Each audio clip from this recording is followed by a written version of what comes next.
Hello everyone. Once again, welcome back to the Y Academy.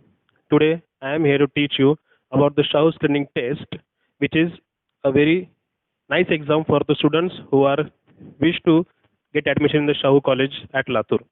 So today, myself Arbaz Murme, and I will give you information about the Shaw screening test for the chemistry subject. My subject is the chemistry. So we will today learn about the what is the syllabus for the Shaw screening test for the chemistry. There are total 14 topics in that. I have listed all the topic name here. You can see the first topic is pollution of air and water. In this pollution of air and water, we will learn what is the pollution, what are the types of pollution, air pollution, water pollution, soil pollution, and after that, what are the preventive measures. And in this topic, there are three important points: the ozone layer depletion, the greenhouse effect, and the acid rain, on which there are so many questions which are asked in the Shaw screening test. The second topic is about the inside the atom. In this, we will learn some basic information about the types of substances. Some theories are there, just like Dalton theory. Various atomic models are there, Bohr's atomic model. Then there are some subatomic particles, and we will learn some definitions, some important concepts like atomic number, atomic mass number, isotopes, isobars. Then we will learn a very important point about the electronic configuration of the elements and some point for the nuclear reactor, some nuclear reactions. After that, the third topic is composition of the matter. In this, there are some states of matter, some types of matter we will learn, then types of elements, types of compounds, types of mixtures, है ना, homogeneous mixture है, heterogeneous mixture है. ये all information जो है आप ये वाले point composition of matter में cover करेंगे. उसके बाद जो है metals and non metals. In these, there are some physical properties of metals and as well as physical properties of non metals also there. After that, we will learn the chemical properties of metals and chemical properties of non-metals, reaction with water, reaction with acids, reaction with bases. All this information we will learn in the metals and non-metals and some uses of metals and non-metals also. After that, the next topic is chemical change and chemical bond. In these, there are some types of bonds: chemical bond, ionic bond, covalent bond. We will learn about these bonds. After that, the study of gaseous laws. We will learn in this topic properties of gases, liquids, and solids. Then some laws are there: Boyle's law, Charles' law, gas equations, absolute zero, standard deviation. All this information we will learn in the study of gas law, and there are some numericals also. Then the major point, the major topic is the measurement of matter, which is one of the most important point. In that we will learn laws of some chemical combination. We know that there are when the compounds are formed, they follow some laws of chemical combination, just like laws of definite proportion, laws of conservation of mass. So that there are total 5 laws of chemical combination. We will learn all this information in the measurement of matter. Then atoms, its shape, mass, valency, molecular masses of compounds, mole concept, which is the very much important point, mole concept. In that there are some formulas: number of moles, how can we calculate; number of molecules, how will we calculate. We will all learn about in the measurement of matter topic. Then the acid, bases, salt. Here we will learn introduction about the acid, bases, salts, their types, all their chemical reactions and effects of acid and bases, some indicators, then pH of solution, pH, what is the pH, this all information we will learn in the acid, bases, salt topic. Then carbon, an important element. In that we will learn about the occurrence of the carbon, properties, then allotropes of carbon. There are two main allotropes: crystalline or as well as amorphous. In that there are again types which are included in the carbon and important element topic. Then we will learn about the major portion, that is regarding to the hydrocarbons, the compounds which are made up of hydrogen and carbon, called as hydrocarbons. फिर उसके अंदर detail में information देखेंगे hydrocarbons, जो कि एक बहुत ही vast concept है, यहाँ पे अपन लर्न करेंगे. उसके बाद जो नेक्स्ट टॉपिक है substance in common use. In that we will learn about the some substances which are used in daily life and their uses and their what are the effects, what are the properties of these substances, just like sodium chloride हो गया, sodium bicarbonate हो गया, sodium carbonate हो गया. These all information we will learn in the substance in the common use, and some chemical substances in day-to-day life, food colors, essence, dyes, deodorant. These all will include in the substance in the common use topic. Then periodic classification of element, which is a very much important topic. In that we will learn about the elements, the how the periodic table is formed, what are the evolutionary histories of the periodic table. There are just like Newland's octave, Dobrynin's triad, then the scientist Mendel used periodic table. After that, the long form of periodic table, total elements, their properties. These all information we will learn in the periodic classification of elements. In that, we can recite all the elements in just 5 to 10 minutes with some tricks. So this is a very interesting topic.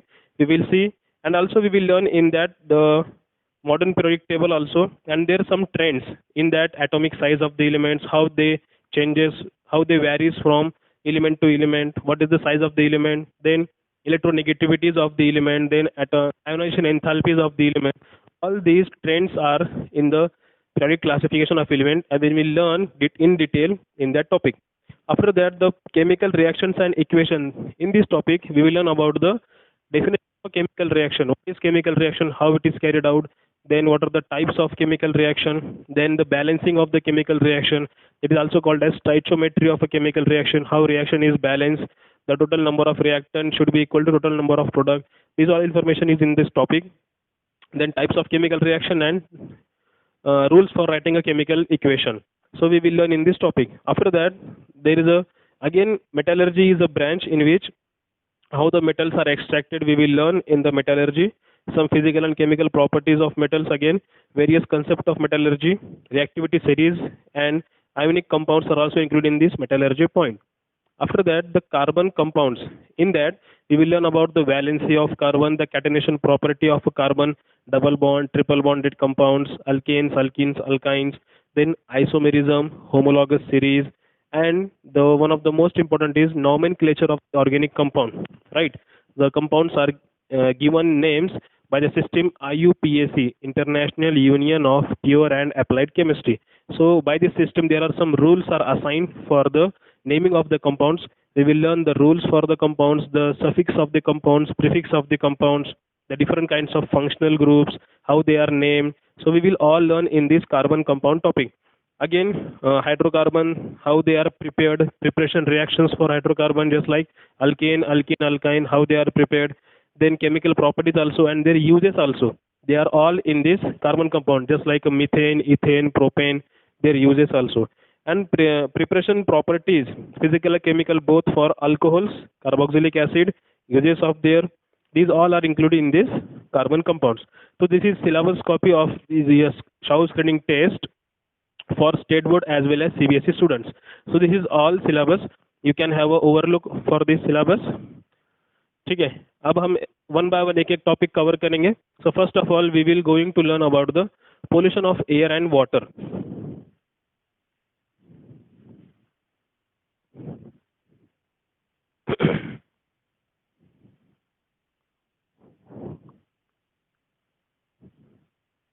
आज के lecture में हम overall थोड़ा सा overlook करेंगे इस topic के बारे में कि इसमें क्या क्या इंपॉर्टेंट है, और जैसे ही वो पॉइंट कवर हो जाएगा हम इसके ऊपर जो क्वेश्चंस आते हैं, जिस तरह के क्वेश्चन का लेवल होता है, कैसे क्वेश्चन शाह स्क्रीनिंग टेस्ट में पूछे जाते हैं, वो सब अपन कवर करेंगे.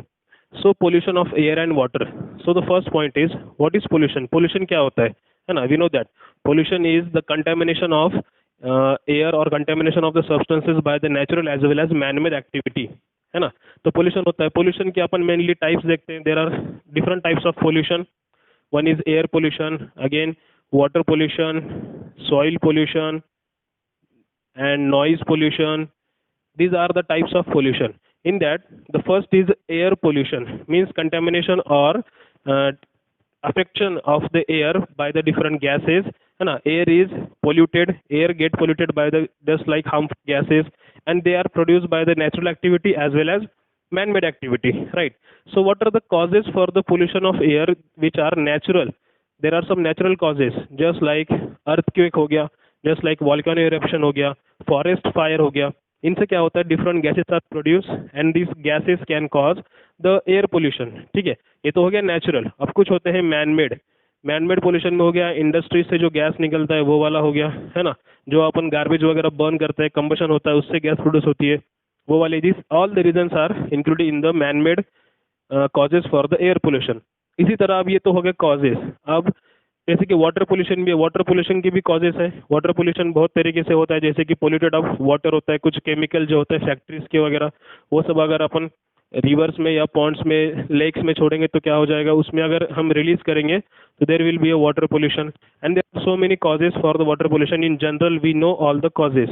This is water pollution. Soil pollution, जैसे कि बहुत से मेथड्स है सॉइल पोल्यूशन भी इसकी वजह से होता है।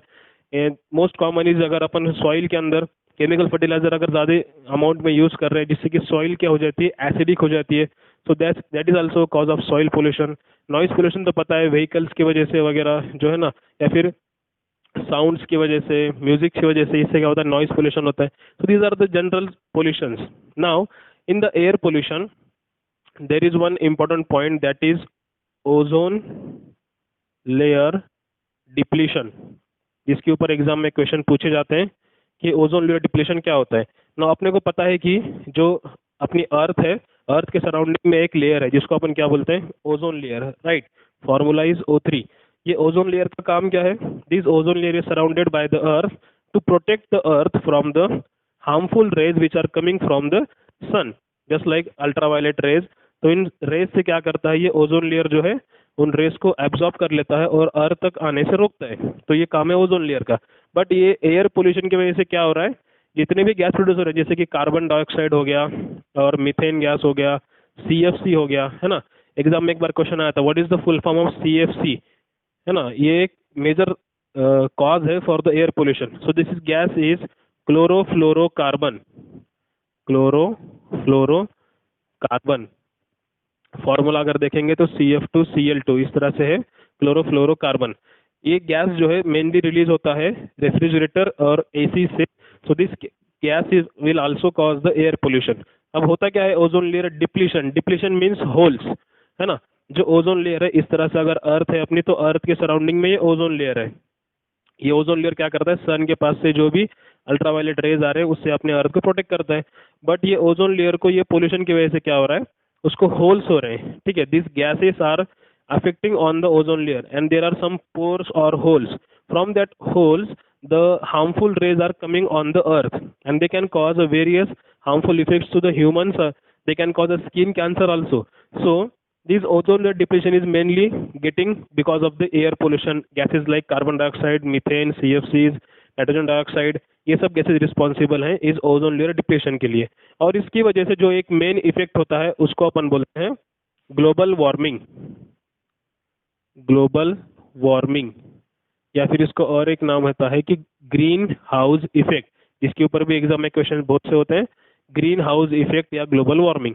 अब एक्चुअल में होता क्या है, अब ये जो ओजोन लेयर को डिप्लेशन हो गया, इससे जो रेज आ रहे हैं ना अर्थ के ऊपर, अब ये रेज जो है, अब जितना भी ज्यादा पोल्यूशन होगा, जितना ज्यादा गैसेस एटमॉस्फेयर में फैलेंगे, जितना ज्यादा पोल्यूशन होगा, ये गैसेस क्या करेंगे, ये जो सनलाइट आ रही है ना सन से, उसको एब्जॉर्ब करते हैं और उसको वापस रेडिएट नहीं करेंगे, वापस उसको रिफ्लेक्ट नहीं करेंगे। तो होगा क्या, जितनी भी गैसेस हैं वो जब सनलाइट को एब्जॉर्ब करेंगे, और अगर उन्होंने सनलाइट को एब्जॉर्ब करके रखा, उसको वापस रिफ्लेक्ट नहीं किया, तो क्या होगा, वो जो हीट जो है ये गैसेस की वजह से क्या हो जाएगा, एटमॉस्फेयर में ही रहेगी। और जितनी हीट एटमॉस्फेयर में एब्जॉर्ब करके टिक के रहेगी, उतना अर्थ का टेम्परेचर क्या हो जाएगा, बढ़ जाएगा। तो जितनी लाइट ये लोग गैसेस, जितने ज़्यादा गैसेस होंगे उतना ये लोग क्या करेंगे, सन की लाइट को एब्जॉर्ब करेंगे, और जितनी लाइट अपने अर्थ के एटमॉस्फेयर में एब्जॉर्ब होगी उतनी अर्थ गर्म हो जाएगी, उतनी ही अर्थ का टेम्परेचर क्या हो जाएगा, वार्म हो जाएगा, है ना। तो आजकल अपन देख रहे हैं समर सीजन में वगैरह अर्थ का टेम्परेचर जो है 40, 42, 45 के आसपास जा रहा है कहीं कहीं। तो ये सब टेम्परेचर क्यों बढ़ रहा है, आज से 4-5 साल पहले ऐसा नहीं होता था, क्योंकि पोल्यूशन बढ़ गया। जितने ज़्यादा ये गैसेस बढ़ गए उतना ये लोग क्या कर रहे हैं, सन के लाइट को एब्जॉर्ब कर रहे हैं, उसको वापस रिफ्लेक्ट नहीं कर रहे, जिसकी वजह से टेम्परेचर जो हो रहा है अर्थ का वार्म हो रहा है, गर्म हो रहा है, और टेम्परेचर बढ़ते ही बढ़ते जा रहा है, जिसकी वजह से अपन उसको बोलते हैं ग्लोबल वार्मिंग या फिर ग्रीन हाउस इफेक्ट भी बोलते हैं, जिसके लिए ये सब गैसेज रिस्पॉन्सिबल है। इन गैसेस को अपन बोलते हैं green house gases. So these are the green house gases and green house effect भी अपन इसी को बोलते हैं, क्योंकि इनकी वजह से जो है अर्थ का टेम्परेचर इंक्रीज हो रहा है, अर्थ का टेम्परेचर बढ़ रहा है। So this is some basic points and important points about the pollution of air and water. अब इसके बाद अपन वन बाय वन चेक करेंगे कि इसके ऊपर क्वेश्चंस कैसे आते हैं, जो कि एग्जाम के लिए बहुत ही इंपॉर्टेंट है। तो वो अपन क्वेश्चन एक एक करके कवर करेंगे। अभी पोल्यूशन ऑफ एयर वाटर के अभी मैं कॉमन क्वेश्चन लूंगा, उसके अंदर कुछ एयर पोल्यूशन के भी क्वेश्चन होंगे और कुछ वाटर पोल्यूशन के भी क्वेश्चन होंगे, ठीक है। So this is all about the syllabus and the topic of the pollution of air and water. Point रह गया है जो कि एसिड रेन के बारे में है, अभी वो एक देखते हैं अपन। इसके ऊपर एग्जाम में क्वेश्चंस आते हैं।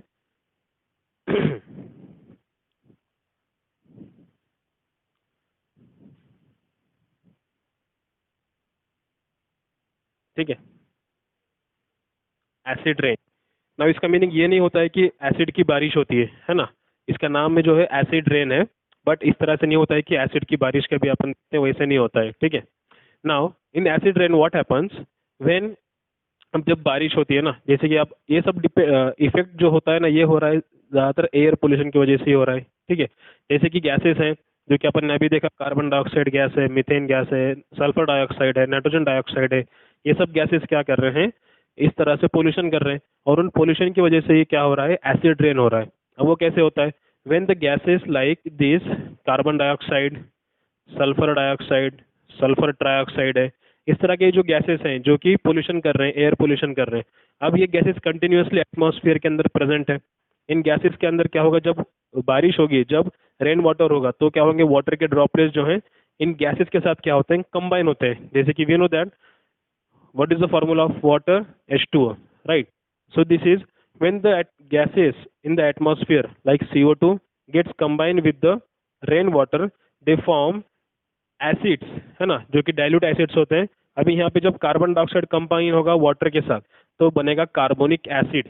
The name of the acid is carbonic acid.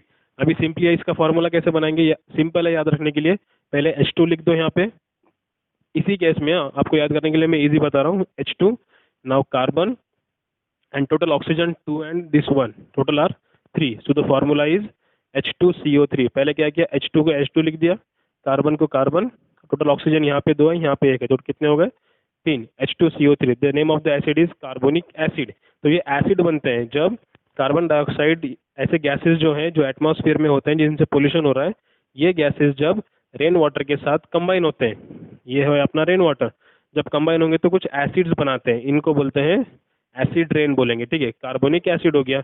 अब अगर सल्फर डाइऑक्साइड एक गैस है, जब ये कंबाइन होगा रेन वाटर के साथ, तो क्या बनाएगा वो, यहाँ पे बनेगा H2SO, टोटल 3 ऑक्सीजन, H2SO3, इसका नाम हो गया सल्फ्यूरस एसिड, राइट। तो इस तरह से एसिड बनता है। अब अगर ये तीसरे केस में सल्फर ट्राइऑक्साइड है यहाँ पे, जब ये कंबाइन होगा वाटर के साथ, तो क्या बनाएगा, H2SO4, टोटल 4 ऑक्सीजन हो जाएंगे, दिस इज सल्फ्यूरिक एसिड। ठीक है, इस तरह से जब ये एसिड्स ऐसे बनेंगे, तो ये एसिड से क्या होता है, इसको अपन बोलते हैं acid rain. Now this acid rain can cause effects on the buildings और द मोनूमेंट्स, जो स्टैच्यूज हैं, जो आइडल्स हैं ना, उनके ऊपर ये सब क्या करेंगे, अफेक्ट करते हैं। कैसे अफेक्ट करते हैं, अपन ने देखा होगा बहुत सी जगह पे अपन देखते हैं कि बारिश के दिनों में क्या होता है, जो बिल्डिंग्स होते हैं जहाँ पे पेंट वगैरह किया होता है, मतलब घर जो होते हैं उनके ऊपर ना ब्लैकिश कलर का अपने को ऐसा कुछ इफेक्ट दिखता है कि बिल्डिंग का जो कलर वो ब्लैक हो जाता है। इस तरह से ये क्यों हो रहा है, because due to this acid rain. Acid rain की वजह से क्या हो रहा है, वो बिल्डिंग का जो कलर है, जो बिल्डिंग को अफेक्ट कर रहा है, ठीक है, उसको खराब कर रहा है। तो ये सब होता है एसिड रेन के अंदर। तो डिफाइन कैसे करेंगे, when the gases of the atmosphere like CO2, SO2, SO3, these get combined with the rainwater, they form acids like carbonic acid, sulfurous acid, sulfuric acid respectively, and these acids are called, this concept is called as acid rain। तो जब ये acid जो है इस तरह से buildings पे, monuments पे वगैरह अफेक्ट करते हैं, इसके वजह से वहाँ पे क्या होता है, उनका उनको अफेक्ट करेंगे, उनको डैमेज करेंगे इस तरह से। तो दिस इज एसिड रेन। तो ये जो एसिड रेन है, ग्रीन हाउस इफेक्ट है, या ग्लोबल वार्मिंग है, ओजोन लेयर डिप्लेशन है, ये सब जो मेन मेन कॉजेज हो रहे हैं, क्यों हो रहे हैं, because of this air pollution, जिसके अंदर सबसे ज़्यादा रिस्पॉन्सिबल है कार्बन डाइऑक्साइड, नियर अबाउट 56% के आसपास, मीथेन गैस है, नाइट्रोजन डाइऑक्साइड है, सल्फर डाइऑक्साइड है, इस तरह से CFCs हैं जिसके ऊपर हमेशा क्वेश्चन पूछते हैं। इस तरह के जो गैसेस हैं ये सब अफेक्ट करेंगे, which are produce by the pollution, right. तो ये पोल्यूशन की वजह से हो रहा है। जो आजकल सबसे ज़्यादा इफेक्ट अपने को देखने को मिलता है, जो कि ग्लोबल वार्मिंग हो रहा है, वो भी हो रहा है because of this gases which are produce due to the pollution. तो अभी इसके प्रिवेंशन में क्या करना चाहिए अपने को, सबसे पहले तो इन गैसेस के जो प्रिवेंशन मेथड्स हैं, जो पोल्यूशन बढ़ा रहे हैं, इनको सब पहले तो कम करना चाहिए। तो प्रिवेंशन मेजर में अपन क्या क्या कर सकते हैं, अगर एयर पोल्यूशन की बात करें तो एयर पोल्यूशन के लिए पहले तो जो जहाँ जहाँ से पोल्यूशन, जैसे कि नेचुरल अगर कॉज देखेंगे तो वॉल्केनिक इरप्शन वगैरह है, जो अर्थक्वेक वगैरह उससे तो होता है, बट जो मैन मेड है कॉजेज उनको अपन अपने कंट्रोल में है उसको अपन कम कर सकते हैं। जैसे कि व्हीकल्स का यूज सब कम से कम करें, जो फैक्ट्रीज में से जो गैस निकल रहा है उसको कम से कम करने की कोशिश करें, राइट। सो दिस, हाँ, in this way we can prevent the air pollution. और जो कि डिफॉरेस्टेशन हो रहा है, जिससे कि क्या हो रहा है, झाड़ जो है, पेड़ जो है वो कम हो रहे हैं, जिससे ऑक्सीजन का लेवल कम हो रहा है। तो अपन जो है प्लांट करके, plant more and more trees, जिससे कि ऑक्सीजन लेवल बढ़ेगा। और प्लांट्स क्या करते हैं, ये कार्बन डाइऑक्साइड वगैरह गैसेस को क्या करेंगे, एब्जॉर्ब करेंगे। तो जितने ज़्यादा प्लांट्स होंगे उतना कार्बन डाइऑक्साइड वो एब्जॉर्ब करेंगे, जिससे जो है कार्बन डाइऑक्साइड का जो परसेंटेज है वो क्या हो जाएगा, एटमॉस्फेयर में से कम हो जाएगा। इस तरह से अपन एयर पोल्यूशन को प्रिवेंट कर सकते हैं। There are some prevention measures of this, like अगर वाटर पोल्यूशन की बात करेंगे तो वाटर पोल्यूशन कम करना है तो जो फैक्ट्रीज का जो वेस्ट है, जो केमिकल्स वगैरह है, वो अपन वाटर के जो सोर्सेज जैसे कि रिवर है, पॉन्ड हो गया, लेक हो गया, उसमें अपन ना छोड़ें, जिससे कि वाटर पोल्यूशन नहीं होगा।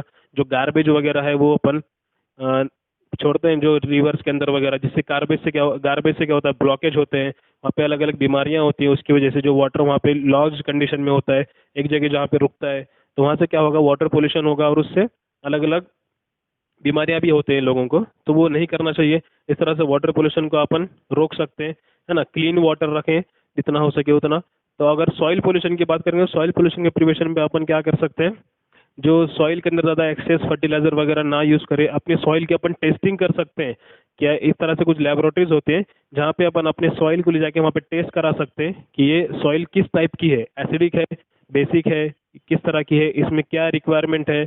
अगर आपकी सॉइल बहुत ज़्यादा एसिडिक है तो आप उसमें ज़्यादा फर्टिलाइजर ना यूज़ करें, ऑलरेडी एसिडिक है, उससे क्या होगा, सॉइल का पोल्यूशन होगा और ज़्यादा, राइट। तो ये एक्सेस फर्टिलाइजर कितने अमाउंट में यूज़ करना है, उसका परसेंटेज क्या है, ये सब आपको आजकल सब कुछ इन्फॉर्मेशन मिल जाती है। तो अपन इस तरह से सॉइल पोल्यूशन के बारे में, सॉइल को कम किस तरह से किया जाए वो भी चेक कर सकते हैं। अगर आपकी सॉइल बेसिक है तो उसमें फिर क्या ऐड करना चाहिए, ये सब आपको आजकल पता चल सकता है, जिससे कि सॉइल का पोल्यूशन कम से कम होगा। इस तरह से अपन सॉइल पोल्यूशन का भी प्रिवेंशन कर सकते हैं। सो this is all about the pollution, air and water, soil. अभी अपन इसके ऊपर जो क्वेश्चंस हमेशा एग्जाम में पूछे जाते हैं उसके बारे में लर्न करेंगे कि किस तरह से क्वेश्चंस आते हैं शव स्क्रीनिंग टेस्ट में। इजी पॉइंट है और इसके ऊपर क्वेश्चंस भी आते हैं, जो जो मेन मेन क्वेश्चन है, जिस तरह के ट्रिकी क्वेश्चंस आते हैं जो आपको वहाँ पे थोड़ा सा टफ लगेंगे, तो अपन एक एक वन बाय वन इसके ऊपर जितने भी क्वेश्चंस आते हैं, जिस तरह के क्वेश्चन आते हैं वो कवर करने की कोशिश करेंगे, ठीक है। सो आई होप आज का लेक्चर आपको कवर हो गया होगा। आज का फर्स्ट लेक्चर था, इसलिए अपन ने सिर्फ सिलेबस और इंट्रोडक्टरी पार्ट लिया है इसके अंदर। अभी अगले लेक्चर में अपन इसके ऊपर के जो क्वेश्चंस हैं वो कवर करेंगे। So see you in the next video. Thank you.